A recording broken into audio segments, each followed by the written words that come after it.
Hello everyone, another video in the 14 Shmups series. This is December, so I'm going to do 2 games for December. I know I've left it a bit late, but I've just been a bit incredibly busy. And this part I'm going to have a look at the next shooter I bought. I believe this is shooter number 5 in the series, and it's Zero Gunner 2 on the Dreamcast. Wow. Very good game, has to be said. Picked this copy up, there we go, for an absolute bargain price, but there's more to this story than meets the eye. I've just got my list here of what I actually paid for it. Now this game I was kind of expecting to pay about 60 quid for it. It's one of those that a few years ago was like maybe 35-40 quid. But there's a bit of kind of word of mouth about this game gone round that it's very it's really good. So prices at the moment are pretty bloody expensive. So yeah, I picked this copy up for £31. Which was absolutely blown away at. Cheapest I'd seen it was for like 45, 50 quid. Paid £9 P&P on it, but unfortunately the person that actually sold it to me put the actual price that I paid for the game on the import label. So rather than it being what the actual cost it cost this person in Japan, they put the price down that I actually paid for it, and subsequently I incurred duty on the actual purchase itself. So I'm just having a look here. Right, my list doesn't actually say, I think this is an older list, but I paid about 21 quid postage on the top of this. So yeah, it bumped the price right back up to probably my to my estimate price. So yeah, I can't tell you exactly how much that is. Let's say yeah, it must have been around about 60 quid, including everything, all the charges and everything. So I probably ended up getting it for what it was going to cost on eBay. So long story, but I've got it here, and I can't really complain about the condition of it. It's mint. It's absolutely amazing.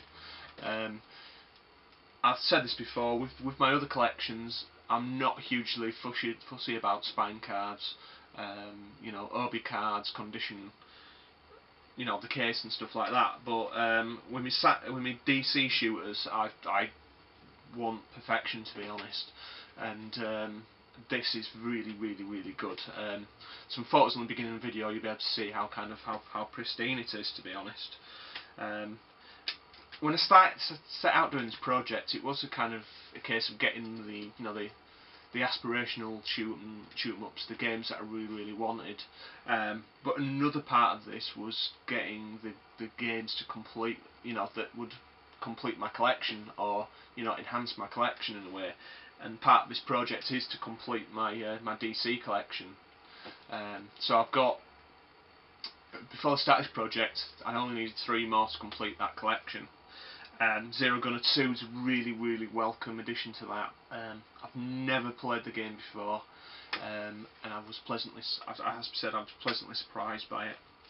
So that's the case there. We've got the all-important spine card. Various that's a Sega advertising card. It's a points card, actually, I think. Yeah. And that's the OB card. And it's got the instruction manual here. The instruction manual's it's alright, actually. It's pretty functional. There's some nice little bits in there with the helicopters and stuff like that. There we go. So yeah, immaculate condition. So we should actually get back to gameplay now. As I said, never played this before. Heard really good things about it. A lot of people that I know kind of like, you know, rate this higher than Under Defeat. They're both helicopter-based shoot 'em ups. This one's quite interesting because in Under Defeat you've got kind of like a limited arc of movement left to right. With this you can actually move your ship around like 360 degrees and fire in different directions. Takes a bit of getting used to, but it just makes the game stand out, seem a bit different. Graphically it's brilliant, it's really nice. Not quite up to the standards of Under Defeat, because of the, you know, the gritty realism that Under Defeat has got. This is more kind of not abstract, but you know, it's more science fiction, let's say. But I mean, it kind of veers between bullet hell and just a fun, solid shooter. There aren't that many bullet hell sections in the game, actually, to be honest. And it will come as no surprise that the game was developed by Psycheo. Now, it doesn't kind of adhere to the normal Psycheo conventions, you know, with the power-ups, you know, and the medals, but in some areas it's very similar.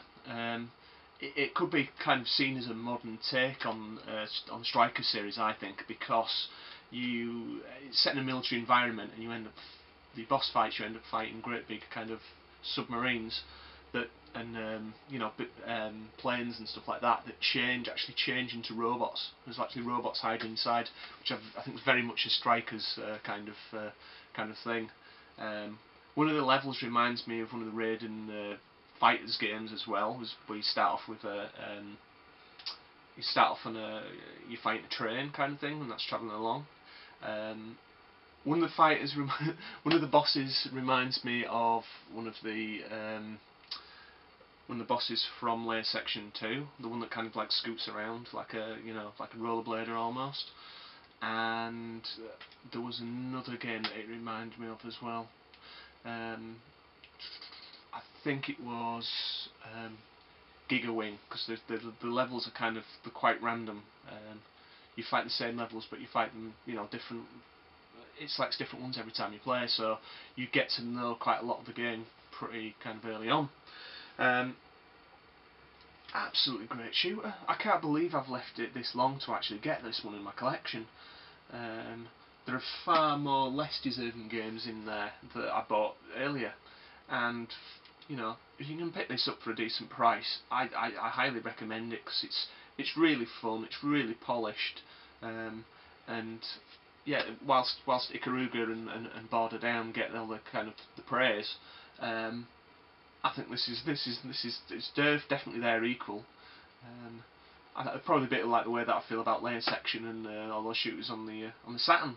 So yeah, I've been playing this quite a lot actually, and possibly out of all the games I've got so far, I think this is the one that I've enjoyed the most, which is surprising. Yeah, so I'll put some gameplay on the end of the video. Suppose you should start thinking about the next video. That'll be along shortly. And as I say, I'm sorted for games till February, so I'm not showing you those yet, but you'll see them. So thank you all for watching, and I'll see you later. Goodbye.